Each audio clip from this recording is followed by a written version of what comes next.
Montana Territory. July 1879, the train hissed as it slowed into the station at Miles City. Steam curling into the wide blue sky like ghosts retreating into the heavens.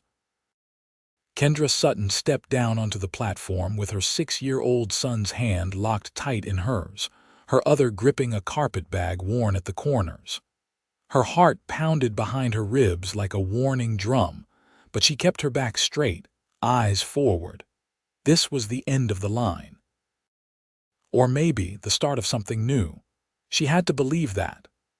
"Do not let go of my hand, Vance," she said, her voice low, steady. The boy nodded, his dark curls ruffling in the summer breeze.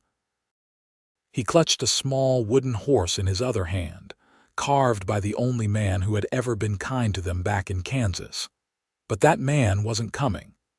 No man from her past was. The one she was supposed to meet, Quinn Vander, stood a few paces away, tall, trim, and quiet as stone. His hat-shaded eyes the color of deep water, and his shirt sleeves were rolled to the elbows, revealing sun-browned arms. He looked at her, not past her. Not at her dress, not at her boots, not even at the boy, just her. Kendra felt her breath catch. "You must be Miss Sutton," he said, voice even. "And this here's Vance," she gave a short nod. "Yes, she cleared her throat. "We're ready." Quinn tipped his hat. "Wagons this way, it's about 2 hours to the ranch." Kendra followed without another word. She could feel the eyes of the other passengers on her back. The Whisper's widow, alone, has a child clinging to her like dust. But she did not look back. The ride out to the Vander ranch was quiet, save for the creak of the wagon and the occasional chirp of prairie birds. Kendra held Vance close as he dozed against her side, his small fingers still tight around the wooden horse. "You ever been on a ranch before?" Quinn asked, keeping his eyes on the trail. "No," she said, "but I can work. I do not expect to be kept." He glanced at her then, just once. "I did not think you did." They fell into silence again. The land rolled out in golden hills scattered with wildflowers, and a stream flashed silver beneath a wooden bridge. Kendra watched it all, grateful for the breeze, for the smell of sage and pine. It was nothing like the Kansas alleys she had left behind. When they reached the ranch, the house came into view slowly, a 2-story frame house with a porch and a small barn off to the side. There was a garden already blooming near the back, and chickens scattered at the edge of the yard. "It is beautiful," she said quietly. "Built it with my brothers, but they moved on. I stayed." "Why?" He tied the reins, then looked at her straight. "Because someone should." The first night passed with a quiet meal, Vance curled up on a cot in the corner, and Kendra tucked beneath a quilt in the small room Quinn had cleared for her. She laid awake long after the lantern had been blown out, listening to the wind move through the grass outside and the soft creak of the house settling. No one had raised their voice. No one had slammed a door. She did not have to hide a bruise or hush her son. She was not sure what to do with that kind of quiet. The next morning, Kendra woke early and found Quinn already outside, repairing a gate near the barn. Vance was still asleep, his cheeks flushed with the deep sleep only children knew. She walked out to the corral, her skirts brushing the dewy grass. "I can help," she said. "There's coffee on the stove," he replied without looking up. "I did not come here to be a burden." He paused, set the hammer down, and finally looked at her. "I never said you were." She hesitated. "I do not know how to be someone's wife again." "I never asked you to be." Kendra blinked. "But you sent for me." "I sent for a woman who wanted a fresh start," Quinn said simply. "Not someone to fill a space. You and the boy, if you want peace, there's peace here. If you need time, take it." Her throat tightened. "And if I cannot trust again?" He went back to the gate, tightening the hinge with a measured twist. "Then I will keep the gate open until you can." That day, she cleaned the kitchen until it shone, then baked bread while Vance chased chickens and laughed so freely it made her chest ache. She watched Quinn from the window as he checked the fence line, steady, quiet in everything he did. He never interrupted, never hovered. He just worked and let her be. When supper came, he said grace without flourish, just a few simple words. Afterward, he handed Vance a tin horse he had carved that afternoon. "For your collection," he said. Vance's mouth dropped open. "You made this?" Quinn nodded. "Had a bit of time today." Kendra stared at the figure. It was rough but careful, shaped with the kind of patience she had not known men could have. She met Quinn's eyes. "Thank you." He gave a slight nod, then cleared the dishes without another word. That night, Vance curled up next to her before sleep, whispering, "He is different, Mama." She stroked his hair. "Yes, he is." "Is he going to be my new papa?" Kendra's breath caught. "I do not know yet, sweetheart." Vance was already asleep. She lay awake again, but this time her heart did not race. Instead, it ached with something unfamiliar. With hope. The days passed and the pattern held. Work in the morning, meals shared in the evening, and always Quinn's quiet steadiness beneath it all. He never asked questions about her past. But he noticed the way she flinched when someone knocked too loud on the door, or how her eyes darted when a man rode by too fast on the road. He never asked, but one evening he left a small book of Psalms by her bedside, just placed it there and said nothing. She opened it that night and found a pressed flower between the pages. Kendra closed her eyes. Slowly, something inside her began to loosen. One afternoon, a storm rolled in fast. The wind screamed through the valley and snapped a tree near the barn. Kendra grabbed Vance and ran outside just as the horses started to panic. "Get inside," Quinn shouted, already moving toward the corral, but she did not let go of Vance. "I am not leaving you." He ran up, eyes wild. "Then stay close." They moved together, pulling tarps, calming the horses. Rain soaked her through, her hair coming loose around her shoulders. But Quinn's hand caught her shoulder, solid, grounding. She looked up at him, chest heaving. "Why do you care?" He did not answer with words. He simply touched her cheek gently, like it was the easiest thing in the world. "You and that boy belong somewhere safe. That is all." That night, after the storm cleared and Vance was asleep again, she stepped out onto the porch where Quinn sat with a mug of coffee. "I am not used to quiet," she said. "You will be." "I am not used to being treated kindly without cost." He looked at her. "Then maybe it is about time you were." She sat beside him. The stars stretched wide above them. "Thank you for not asking about what came before," she said. "You will tell me when you are ready." She nodded. Then, after a long moment, she laid her head on his shoulder. He did not move, just let her rest there. And for the first time in years, Kendra Sutton began to believe that steady arms could hold more than pain. They could hold a future. The soil came up dark and rich beneath Kendra's hands as she worked the edge of the kitchen garden. The morning sun had barely cleared the ridge when she tucked a strand of hair behind her ear with a dirt-smudged wrist and leaned back on her heels. A row of beans stretched behind her, neat and watered. She wasn't sure when she'd begun to find comfort in the rhythm of planting, but it had crept up on her quietly. Vance's laughter drifted from the creek bed where Quinn had taken him to fish.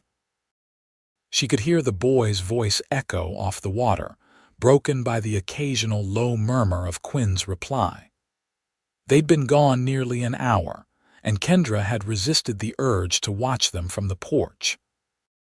She knew Vance felt safe with him. She could see it in the boy's open smile, in the way he reached for Quinn's hand now without hesitation. That trust hadn't come quickly, but it had come. She stood and brushed her skirt clean. The sun warmed her shoulders through the thin fabric of her blouse, and the air smelled faintly of sweet clover and wood smoke. She went inside to start a kettle, feeling the quiet of the house settle around her like a shawl. It wasn't empty. It was waiting. The screen door creaked a little when they returned Vance with damp pant legs and a silver fish swinging from his grip, Quinn carrying the poles and a gentle look in his eyes that made something shift low in her chest. "He caught it himself," Quinn said, setting the poles by the door. Vance held the fish up triumphantly. "I baited the hook and everything." Kendra crouched down, letting her fingers brush the slick side of the trout. "Look at that. You'll have to show me how you did it." "I will," Vance said, eyes bright. "Quinn says I'm a natural." She looked up at Quinn, and he gave a small nod, like he'd meant every word later. As the fish sizzled in the pan and the smell of it filled the kitchen, Kendra watched Quinn rinse his hands at the basin. His sleeves were rolled again, exposing the faded scar on his forearm she hadn't noticed before. It curved like a hook near the elbow. She covered the fish and turned to him. "You get that out on the range." He glanced down at the scar, then back at her. "Barbed wire. Late winter. Snow hit a break in the fence line. Did you ride alone?" He dried his hands on a rag. "Most days I do. Not many ranchers keep to themselves like that." Quinn leaned against the doorframe. "Company's not the same as peace." Kendra folded the rag and set it aside. "You ever think about leaving?" "I did. Once. Passed through Cheyenne. Thought maybe I'd head south, but I ended up turning around before the train even came." "Why?" He studied her for a moment, then said, "I didn't know what I was looking for, just knew I hadn't found it." She nodded slowly. "I know that feeling."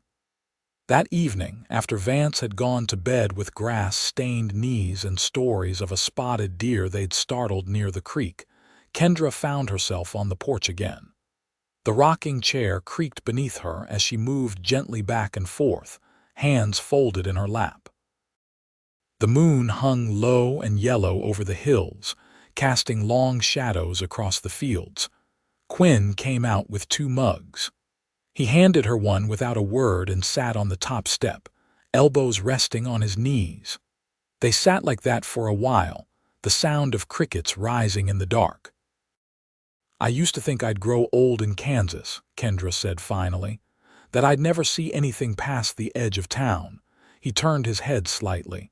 "You were married long, not long enough to know peace, long enough to learn silence." She took a sip, letting the heat settle her. "I kept thinking if I just stayed quiet, things would stop breaking. They didn't. No, they didn't." Quinn nodded once, slow. "Sometimes it's not about being quiet, it's about someone listening." Kendra looked out across the land, the way it rolled into the dark like a sea without end. "Vance used to hide under the bed when it got bad. He didn't cry loud, just waited. Quinn didn't speak right away. When he did, his voice was low. You carried him out of there." "I had to. It still matters." The quiet stretched again, but it didn't feel hollow. It felt shared. Quinn stood after a while and held out his hand. She hesitated, then took it, letting him draw her up. His hand was warm, calloused, steady. She didn't pull away. Inside, the lantern's glow touched the edges of the room. He didn't let go until her fingers eased from his on their own. "Good night, Kendra." She met his eyes. "Good night, Quinn." She lay awake again that night, but not with worry. Her thoughts held shape now, memories of a boy laughing by the water, of a man who said little but never looked away. She watched the moonlight move across the ceiling and thought, for the first time in years, of what it might mean to stay. By late August, the cottonwoods along the creek had begun to turn, their leaves yellowing at the tips like they were thinking about letting go. The heat had backed off just enough to make the days bearable, and the nights cool enough to sleep through without kicking off the quilt. Kendra stood at the clothesline behind the house, pinning up a pair of Vance's socks when she heard hoofbeats beyond the barn. She stepped around the corner, drying her hands on her apron. A man was dismounting from a chestnut gelding, stocky build, red beard, and a long coat that hadn't seen a wash in weeks. He didn't knock, just walked up to the porch like the place owed him something. Quinn came out of the barn, wiping his hands on a rag. His expression didn't shift, but he moved faster than usual. "Cullen," he said, "been a while." The man replied, glancing past Quinn toward the house. "You need something." The man gave a dry laugh and scratched his neck. "Heard you had company, woman and kid." Kendra stepped back toward the door, heart ticking faster. "Leave them out of it," Quinn said flatly. Cullen lifted his hands. "Just passing through, saw the smoke from your chimney, figured I'd say hello." Quinn didn't move from the steps. "You said it. Now keep moving." The man's eyes narrowed, but after a beat, he turned and mounted up again. "Always were better at slamming a door than opening one," he muttered, and rode off without looking back. Kendra waited until the dust settled before she spoke. "Who was that?" "Worked fence with me a few years back." Quinn watched the horizon. "He's not a man I'd trust near anything worth keeping." She didn't ask what had happened between them. She didn't need to. That evening, when Quinn came in from checking the south pasture, he looked tired in a way she hadn't seen before. Not from work, something heavier. She poured him coffee and set it on the table. "I've been thinking about teaching Vance to read better," she said, not looking at him. "He knows his letters, but not how to use them. He'd learn fast. I was going to ask if you had any books, but I saw the ones in the shelf by the window. Some of them are dusty." He lifted the mug. "You can take any you like." She sat down across from him, folding her hands. "You've kept to yourself a long time, haven't you? People tend to take more than they leave. Then why open your door to us?" He met her eyes, the candlelight catching the lines beside his mouth. "Because you didn't ask for anything.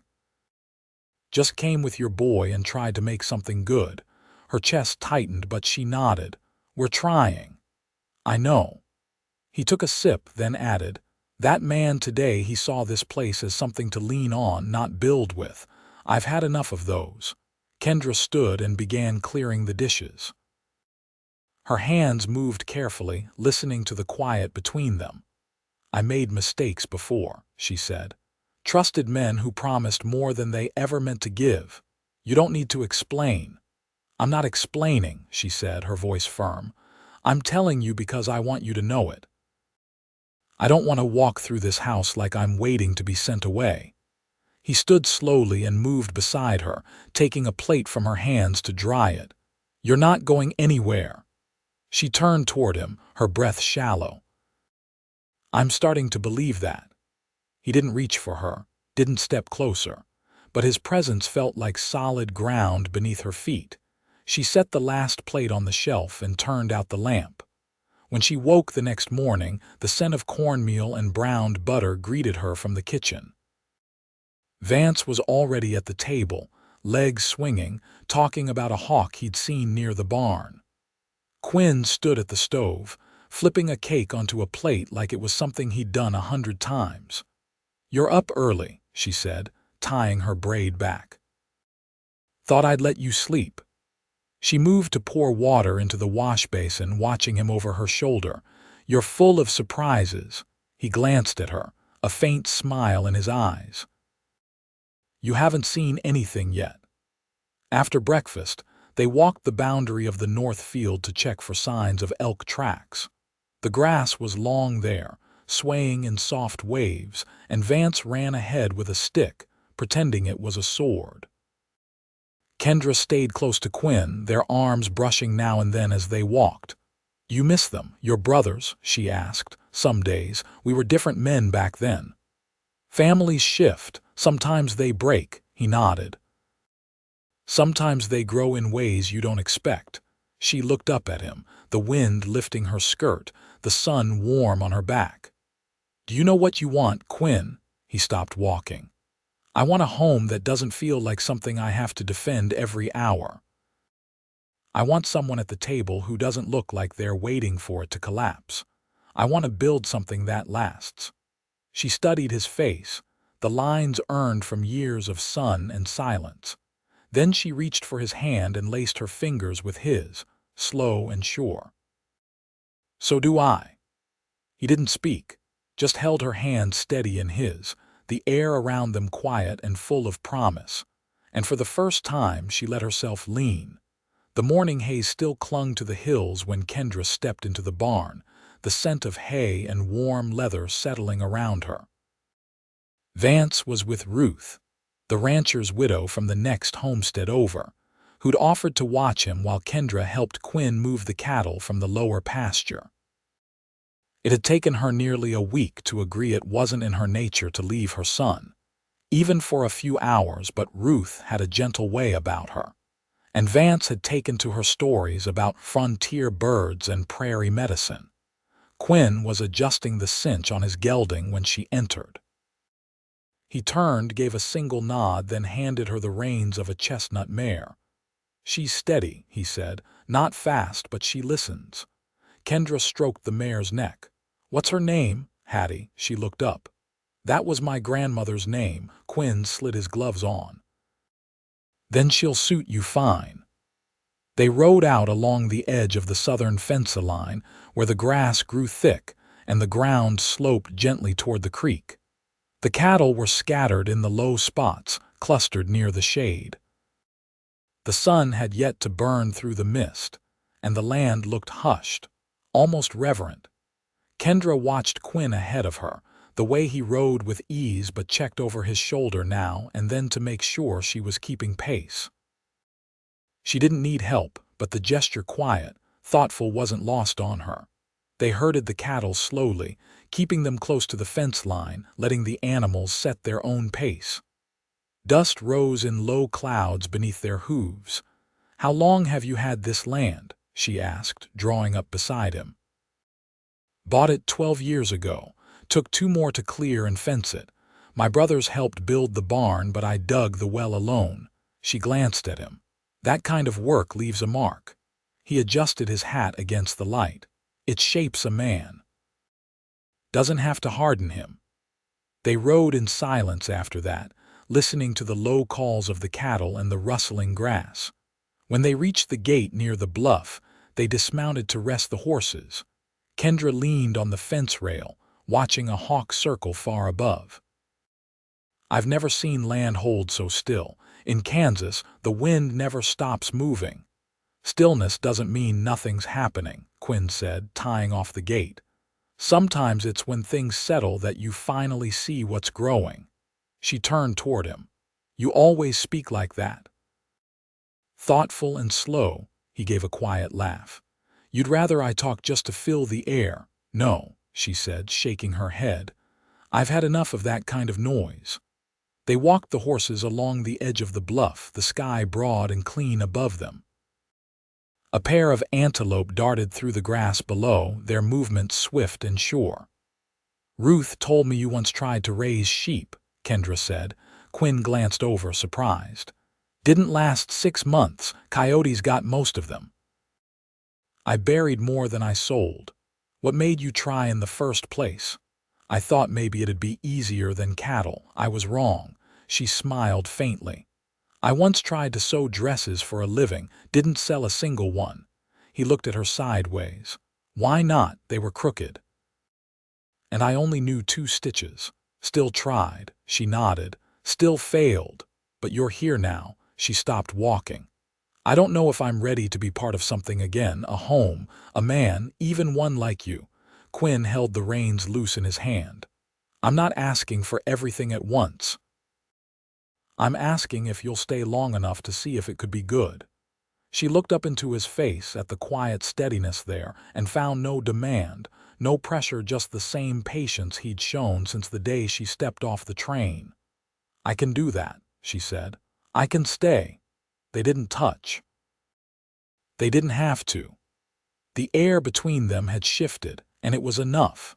By the time they returned, the sun had burned the mist away, and the valley stretched wide and open before them.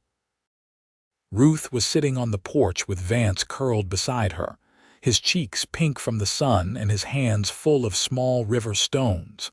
Kendra climbed down and went to her son. He stood and ran to her, wrapping his arms around her waist without a word. She held him close, breathing in the scent of creek water and dust. Quinn passed behind them, heading for the barn, and Vance watched him go. "He fixed my slingshot," Vance said softly. She looked down. "Did he?" He didn't even ask what happened to it. "Just fixed it." She brushed his hair back, heart full. "That's how he is." That night, Kendra stayed on the porch long after Vance had gone to sleep. The stars were sharp above her, the sky endless and clear. She didn't hear Quinn come out until he set a mug of coffee beside her. She took it without speaking, her shoulder brushing his as he sat. "I didn't think I'd ever feel safe again," she said. "You are," he replied. She turned toward him. "And I didn't think I'd want anything more than that." He looked at her, quiet and sure. "Do you?" She nodded once. "I think I want everything. With you." He reached for her hand, and this time she didn't hesitate, their fingers entwined, steady as the earth beneath them. The first snow came early that year. It began as a hush in the air, a stillness that settled into the bones of the land. By dusk, the wind carried fine flurries across the field beyond the barn, dusting the cedar fence rails and softening the edges of the world. Kendra stood at the window above the sink, sleeves rolled to her elbows, watching the flakes drift down like the start of a story. Vance sat near the hearth, stringing pine cones with Ruth's leftover yarn, his tongue poking from the corner of his mouth in concentration. The boy's feet tapped against the floor in a quiet rhythm. Quinn stepped in from the cold, his boots leaving prints across the threshold. He pulled his gloves off slowly, eyes sweeping the room. "Roof's holding," he said. "Barn's tight. They'll be fine through the night." Kendra wiped her hands on a towel and turned toward him. "You've been out there since morning. Didn't want the snow catching us unready." He crossed to the stove and leaned in toward the warmth. Kendra moved beside him, not touching, but near enough to feel the heat rising between them. "I found the quilt you'd packed away," she said. "The one with the red corners," he nodded once. "My mother's. Took it from the trunk when I left home, wasn't sure why at the time." She reached up, brushing a bit of snow from his collar. "You knew it'd be needed." Quinn looked at her, something thoughtful settling in his gaze. "You see the things most people don't say. I've had practice." He hesitated. "You ever think about staying through the winter?" I already decided. His eyes didn't leave hers. "You haven't said it out loud." I didn't know if words were necessary. "They aren't," he said. "But hearing them wouldn't be unwelcome." She took a breath, slow and full. "We belong here, Vance and I. With you." He reached for her hand then, fingers warm and certain. "Then we'll make it yours too." The fire cracked behind them, and Vance looked up from his string of pine cones. "Can we hang these in the barn?" he asked. "For the horses," Quinn tilted his head, "if they don't eat them." "She braided them tight," Kendra said. "They'll hold."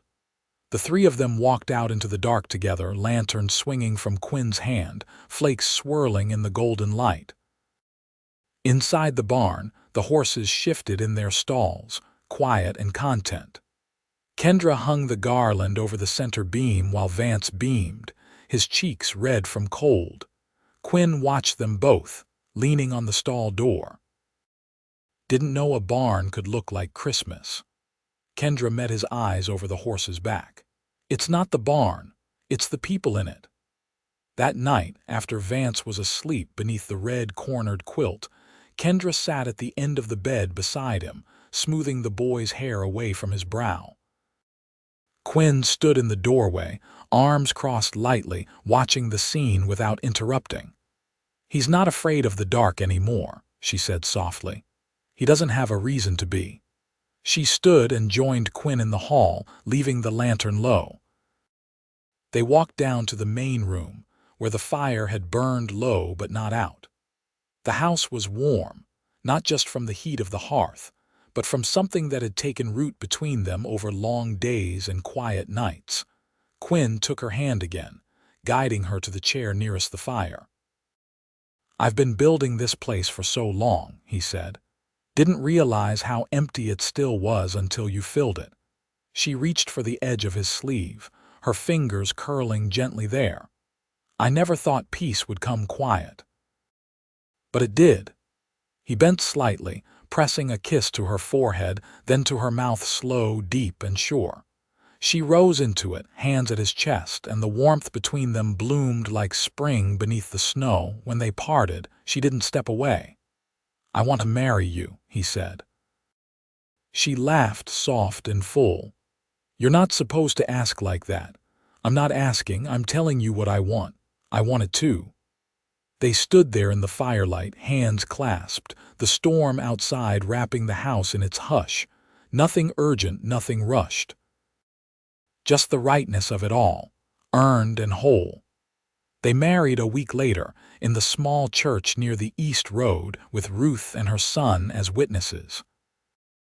The snow had thickened by then, but folks came anyway, neighbors, distant hands from nearby ranches, even the blacksmith who'd once traded Quinn a saddle for a winter's worth of hay.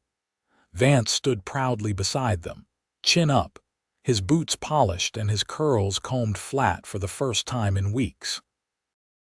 Afterward, they returned home together, the wagon bumping over the frozen ground, the sun low and soft over the wide Montana sky.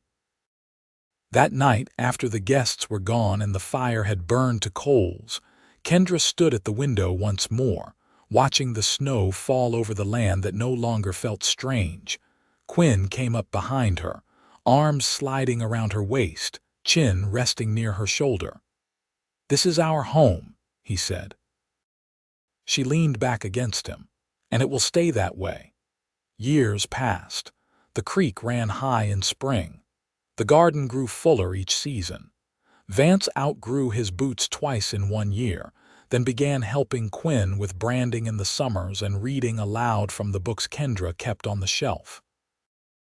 They added a second room to the house the following October, and with it came a cradle hand-carved by Quinn, with braided pine cones strung above it. Their daughter was born just after the thaw, her cry strong and certain, her eyes the same deep color as the sky just before dusk. And still, every evening, Kendra and Quinn sat on the porch, her hand in his, watching the light stretch long across the fields. No words needed, just the steady rhythm of a life built slow and right and true.